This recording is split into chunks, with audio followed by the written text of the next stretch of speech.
Hello and welcome to The Big Fight. There's a premise upon which this nation has been founded. Unity and diversity.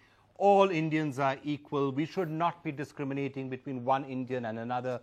These are self-evident truths that we have long subscribed to, and many people feel that it is because of this particular truth that India is the country that it is and the reason that India is great. But unfortunately, that truth often doesn't completely translate into practice, not on our streets, not on our towns, where all too often, unfortunately, people are discriminated against because of where they come from, or because of their religion, or because of their skin color, or because of the way they look, or because of the language they speak, or the food that they cook. And that, of course, is reprehensible. What we are here in The Big Fight to try and find out is just how bad and how acute the problem is, to what extent does it spread and where, and perhaps most importantly of all, what can we do about it? And this obviously has been started because of the unfortunate killing of Nido in the streets of Delhi, but this is not an isolated example.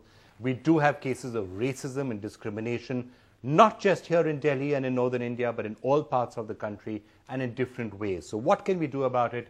That's really what we're here to find out on this episode of The Big Fight. And let me start by welcoming all of our guests. Samrat Chaudhary is joining us, who's the author of the Urban Jungle book, also consulting editor with the Asian Age. Samrat, thanks for being with us.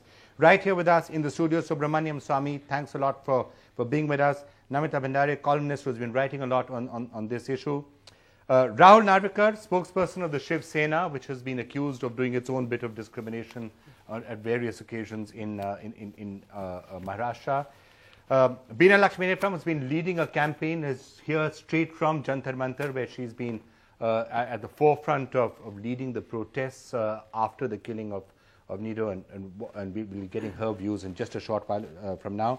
Professor Madhav Das Nalapat, who's the director of the Department of Geopolitics at the Manipal University, and again someone who's done a lot of thinking about this particular issue. And Lekhi Tungan, activist, and she's a postgraduate student in the Department of Sociology at the Delhi School of Economics. Thanks all of you so much for being with us. Why don't I go in reverse direction, and why don't I ask you first, Lekhi, how bad do you think the problem is? And I'm not just talking about discrimination against people from the northeast in other parts of the country, but in general, racism as part of us. North Indians discriminating against South Indians, South Indians discriminating against North Indians, and so on and so forth. Well, I would start with how we start imagining racism. And if I take this incident which just took place, specifically speaking on Northeast, because that's the present case scenario. So it's how we define racism. It's not just about name calling, but one should understand that racism is about, it's something more internal than that. It gets into our intimate spheres of life. And one reason of it, one thing is how you start attributing negative characteristic to a certain people based on their physical feature. Now that's a generalized opinion. The other side of the story is that there's an internalization of racism within ourselves. Also this idea, this insecurity, the frustration that comes. So we need to understand racism as an everyday reality in India. And because somebody looks different to you, you have negative feelings towards that person, and that's something which is becoming, unfortunately, more and more common. Perhaps it always existed, but it's certainly being spoken about more, and perhaps it's good that it's being spoken about more, because once you get a problem out into the open, that's the time when you start looking for a solution to it. Madhav? Well, you know, Vikram, I'd like to say that we've been here before. If you remember, for decades, people used to refer to all the people of the South as Madrasis, and that was said in a very pejorative way. You got very recently in Mumbai, where a certain political party, I mean, fortunately not Rahul's, was targeting people from Bihar. So we have been through this before. I think the core point here to understand is, it's not really targeting the Northeast, but it's targeting the fact that the Northeast is seen as backward economically. So I think what we need to do here very clearly is to take a look at the Northeast, find out the reasons why it's so economically backward, because I can assure you, if they are not economically backward, they'll be treated as properly as the Japanese or other people, or Koreans are treated in India. They're treated with amazing respect. I'm not quite sure I would get the connection, because frankly, there are people, you have in the Northeast, you sometimes have, if you go to Meghalaya, for example, there are times when there's discrimination against non-tribals out there, and that's got nothing to do with economic prosperity. In various parts, you can have in the North India discrimination against people from South India, although they are in many ways more economically prosperous in North India. So this is something which is there and it's not entirely linked to economics alone. So I'm just sort of challenging No, that. Vikram, I'm simply telling you that there could be 100 motivations for a particular action. But let's look at the majority of motivations. And in general, the approach towards a society or a group or a region, it's very heavily dependent on the success or otherwise of that particular group or region. Okay. First of all, can I just ask you on this particular, because you're perhaps the most closely connected with this specific case that has just happened, the shocking murder of Nido. Perhaps you want to talk about that and then the broader issue on racism. Absolutely. Nido was a college student and he was teased at because he had blonde color hair, you know, was a young guy, and they called him Chinky Sala. He got angry, smashed the window of the shop, and then the men started beating, and they called about 4 to 5 other people who beat him with sticks and iron rods. And so was this, to your mind, I mean, you've studied this perhaps more than anybody else has, was it an example of rage, of a fight between people, which may have happened between any two people, or was it actually an outright case of racism and picking on somebody because he looked different because of his blonde hair and because he was from the Northeast? So which of the two was it? Because there can be fights between people which are not necessarily linked to race. True. Because one person happens to be of a different race, that might not have been the major motivating factor. But Vikram, have you heard any Gujarati being beaten to death in the streets of Delhi? And if that happens, what would happen to this country? Have you heard a Keralite being beaten to death? Yes, our women are subjected to sexual abuse, murdered for even resisting advances, as it happened with Rangamfi on 29th of May 2013, where he was killed after being sexually assaulted in her own flat. Nido wouldn't have died if those men realized that he was one of them. He was beaten up in full daylights, not even in night, the way Nirbhaya died. Okay. So for us, this is a real Can I just take you on, though? Can Absolutely. I just take you on that premise? Absolutely. I mean, look, I'm not just to play devil's advocate out here. Yeah. You're saying, has there happened that Gujaratis would be beaten to death in the streets of Delhi or somebody else? It is possible. It's not that it doesn't happen. There are lots of murders. There are lots of but not necessarily because they're Gujarati. So that's the question. So we have to judge where exactly what the proximate and the root cause was. The way, Vikram, we are in a moment of history that if you deny, even after 67 years of being a republic, that racism is not there in the country, in the next 50 years, India would become much more a terrible society than we are in. All we are by raising this issue is wake up. There is a problem every day. Every child coming from the Northeast face it. I have been a victim of that too. In the streets of Kamla Nagar, they said, Chinky, madam, which country are you from? We are tired of this. And this is, as I said, the continuum of dead bodies of young people that our office have handled in Delhi. Boni Jajo died 2014 because Safdarjung Hospital denied him an ICU bed. Dana Sangma died again the same year in Amity. So we have series of killings which happen, not to mention everyday racial verbal abuse which is happening. It's time to recognize it and put it squarely in the face and try to formulate an anti-racial discrimination law in the country to bring about that change. It'll help the entire country, not just the people of Northeast. Okay, so I get your point completely, and to the extent that there is any racism, I think that is something which we should all be able to agree on. But just, by the way, his statement saying Northeast people are abused because they are economically backward is such a rubbish statement. This has racial overtones.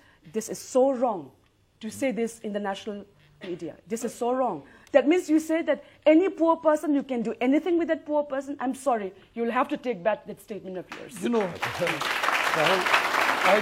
let me tell you, I am very, very clear. Any poor person being discriminated against, and is absolutely out of the question. My point is the people of the Northeast are so talented. They have the advantage of the English language. Why is it that we don't have more top-class education institutions in the Northeast? More better-class schools? The point of the matter is the entire potential of the Northeast has been neglected for 70 years. That's my point. But Professor Nalpat, if you look at it, let me take on Beena's point further. So it is not that look at economic development in places like Jharkhand or Chhattisgarh or even Bihar till a short while back, they're also economically backward. I think her point is that you don't necessarily have people, I was about to turn to him, you do actually sometimes now in Maharashtra have comments being made about them, but is it not that the racial element which he's talking about, how can you discount it completely? Vikram, I'd just like to say, let's go into the core reasons. And the core reasons are whether it is infrastructure, whether it's health infrastructure, education, whether it's roads, whether it's provision of essential transport. All these things have been very, very badly neglected. I am not disputing that. I'm not disputing that, but I think the real issue, that's one of the issues. Yeah. The real issue is that if Beena is as Indian as I am, why should anybody ever look at her and question her Indianness? Absolutely. There's no question about it. The persons who did that are absolutely revolting, and they need to be, quite frankly, condemned. That's a separate issue to economic punished. Backwardness and development. Absolutely. Why, how can you question the Indianness of any Indian just because that Indian I'm looks different? simply saying that the reason why the Northeast is economically backward has nothing to do with the people of the Northeast. Who made it economically backward? Exactly Who made the it point. economically backward? The economic development of the Northeast is an issue that I'm going to come to. There's nothing to do with the kind of attacks which is happening. Okay, I'm continuing to move this way. The question of economics in it. So when the Shiv Sena targets people from other parts of the country, why is it? Is it because they're different, because they look different, or because they're economically poor, which is his theory? Well, taking your question head on, first and foremost, I completely disagree with your comment that Shiv Sena targets any particular individual because they belong to any part of the country. Let's understand one thing very straight. The discrimination in this country, or probably the agitations in this country, are not based on racism. It would be most unfortunate to believe that. It's based on regionalism. And the fact that it is based on regionalism emanates from the fact that there is disproportionate development. You've got regions in the country which are highly developed, like Mumbai, Delhi, Calcutta, Bangalore, etc., etc. And then you've got regions which are absolutely underdeveloped or probably have the worst possible infrastructure. And people from these areas have to move into places which are developed. So is it okay to discriminate against them? It is not at all fair to discriminate. But at the same time, it's not fair to expect injustice against ethnic population of any particular area or any particular region. So the problem is disproportionate development, like he rightly said, and that needs to be addressed. It would be most unfortunate if we think that a person is being targeted from the south because he's dark, or a person is being targeted from the northeast because he's got different eye shade or eye shape. That it would be most unfortunate. That's not the fact. All right, of course it's ridiculous, but I'm saying it does happen, and happens in all regions. It doesn't happen because you can have in the south. There are certain parts of South India. I've heard that people are from the north could get targeted because they're non-vegetarian. Meat khaoge. Sorry, it doesn't happen because their physical features are different. It happens. Oh my God! Then why the term chinkis to us? Why the term chinkis to us? Please appreciate. Nepali dhande wale karne. Why those terms to us? Let me answer your question. Yeah, please. So, let me answer your question. It's time you face it squarely in the face as a national party rather than ducking under the carpet. I totally appreciate your sentiments on this issue. It's not about sentiments, it's about murder. But it would be unfortunate for the integrity, for the unitedness of this country to believe that someone is being targeted because of their physical appearance. It is. It's unfortunate. So you're bothered about the identity of other parts of India, but our own identity is nothing then. So are you trying to say that a person from the south who comes, or probably from Tamil Nadu, if he has a darker shade than what I have, that's why I target him? India is that has happened. Yes, absolutely. That's so untrue. The answer is yes, it has happened. I don't think that's the case. I think the answer is very simple.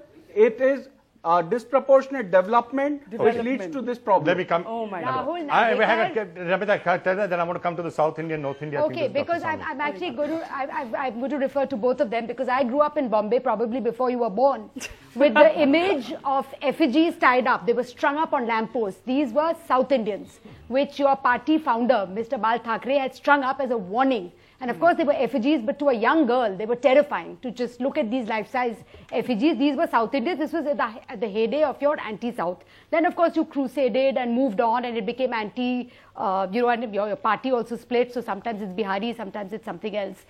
Today, I think, you can get involved in the semantics. Is it racism? Is it hate crime? Is it, I forget the word you used. The fact of the matter is that we are increasingly becoming a country that is intolerant of the other. Yeah. So we do not like homosexuals. We do not like women. We do not like Dalits. We do not like Muslims. We do not like Hindus. we don't like Brahmins. We know everybody is in a box, and because we live in an age of social media and 140 character Twitters, everything becomes, there's a shorthand. So all Muslims are fundamentalists, all Hindus are, also fundamentalists, homosexuals are, whatever, women are, and where are we going? And I think the basic flaw really is that what we have been teaching our children, and it's failed, is tolerance. And maybe what we need to be teaching them is not tolerance but acceptance. We need to accept, not tolerate. Exactly. Dr. Swami, at the end of the day, has Namita just put her finger on the crux of the issue, which is that as we are going forward, we're becoming more and more intolerant. And yes, in this case, people from the Northeast are justifiably protesting against what happened out here. But this is not an isolated case. We are generally becoming intolerant about everyone else. If somebody is different, we want to discriminate against that person. I'll answer the question last. Let me just make a prefatory comment. Sure. There was a time when the Parsis and the Jews came to India to escape discrimination in their own country. And the Indian people looked after them, some in Gujarat, some in Cochin, some in Bombay. And today, those two communities have absolutely no complaints, even though they look different. So there was a time when we were not like what we are today. Now, I would not call today's situation as racial. I would call it an amalgam of a superiority complex with an amalgamated with the inferiority complex. We, for instance, the European looks different from us, but it's unlikely that we would make fun of him. In fact, we feel inferior to him. We in this country have adopted his dress, we have adopted their food, we think that their language is something we should know in preference to Sanskrit. So there are ways we express that we consider ourselves inferior to the European. I don't mean it in that extreme pejorative sense, but I think we feel a little diffident before them. Whereas we wouldn't with the Africans, for example. We wouldn't feel with the Africans. Again, playing out right. There was, I remember as a young boy, I mean, I was age 7, 8 when I was going to school. The South Indians were targeted because the theory propagated was that we are a nation of two communities, Aryans and Dravidians. Aryans came from Europe, and the Dravidians were there, but they came from Africa. And there was this huge complex about this color, because color has got nothing to do with race, it's got to do with pigmentation, the closeness to the sun. The closer you are to the equator, you are bound to be darker skin. So, but we have now grown out of it. Now I find the opposite. Most people think that South Indians are more intelligent than North Indians, and I think that's true also. No, I was waiting for you to say that. So I think the present integration that is going on is producing this. As far as Northeast is concerned, we need to give special attention.